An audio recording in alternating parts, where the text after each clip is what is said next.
Alrighty, Eric, how's it going? Great. What about you?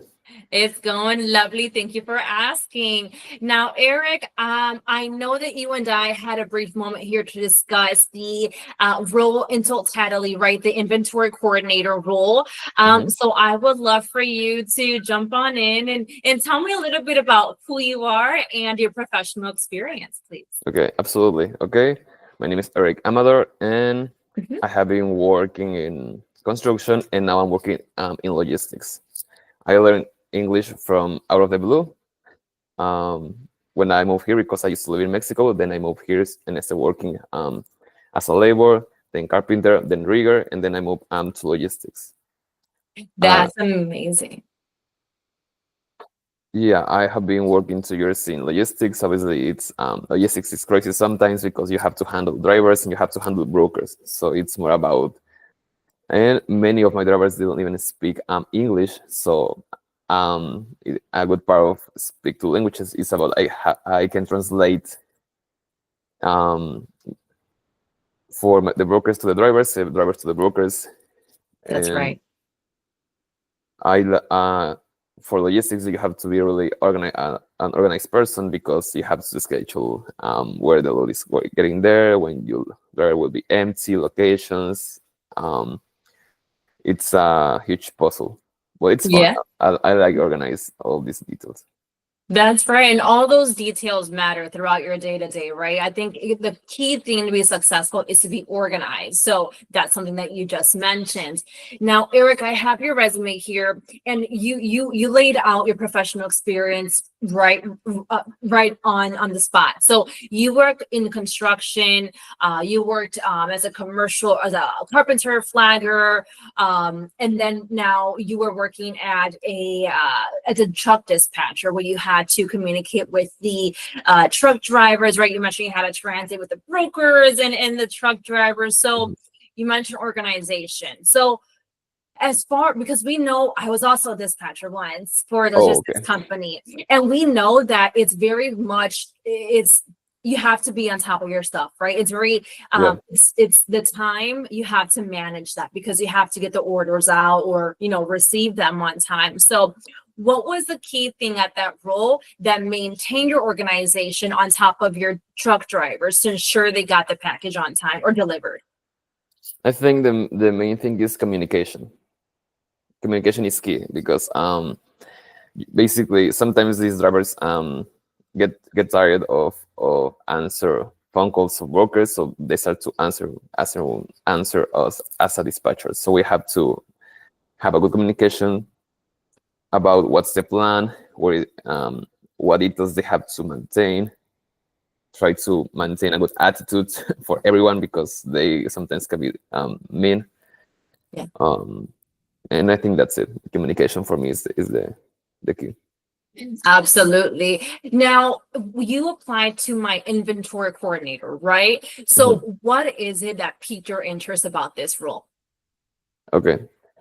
When I was in Mexico, I used to work in a shop, and I had to do all the inventory part. So for me, it's pretty much pay attention on the details because you are now you're working with numbers.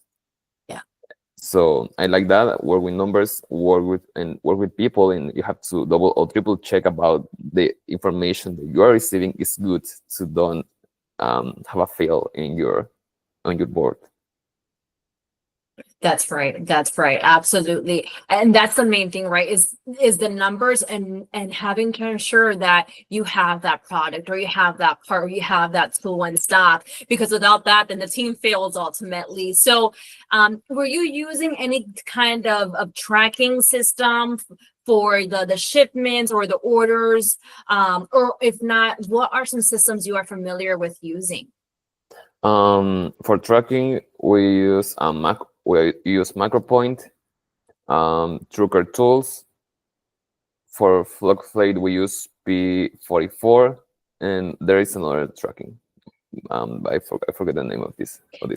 Yeah, no worries at all. Now, have you also, I can only assume that you've used the computers, right? So, what are some systems have you used, perhaps like a Google based or Microsoft, for like spreadsheets, emails? Tell me about that. We use Google spreadsheets to put all the information. When we're using the BOL, we just have to write information, put the ID, driver, time, location, and all this. Amazing. I used to work with Excel, so I can use both with no problem. Awesome. Well, that's amazing. Now, I want to go back because you mentioned that in Mexico, you're working kind of like an inventory clerk or coordinator. So, what did your day-to-day look like there? It was a small shop, and Mhm. basically we were just two workers. This guy was doing the sales. I was just doing the inventory on the back part. Awesome, awesome. And so were you just ordering like parts or tools for the company, or what kind of material was it? It was like a grocery store. Okay. So basically, we just have to order based on the numbers. I have to notice what we have been the biggest sales. We have we do have to order again. What we have to how can I say? In some moments, some in Mexico, the rules are not regulated at all. So some products were expired, so we have to call the people and ask for more products. It was I it was a get you. serious. I get you. Okay, awesome. And so, how soon were you looking to start a new position, Eric? I would say as soon as possible. As soon as Um, possible. yeah, that will be my main answer. Awesome. Any PTO, any time off that you'll be needing in the next 30 days or so? I can start this Monday, but no, I would say I'm No time off requested? exactly. Awesome. Well, this is amazing, Eric. I'm going to go ahead and wrap up our interview. I thank you for our time this afternoon. But don't hang up on me. I want to continue chatting with you really quickly. Yep. Thank you.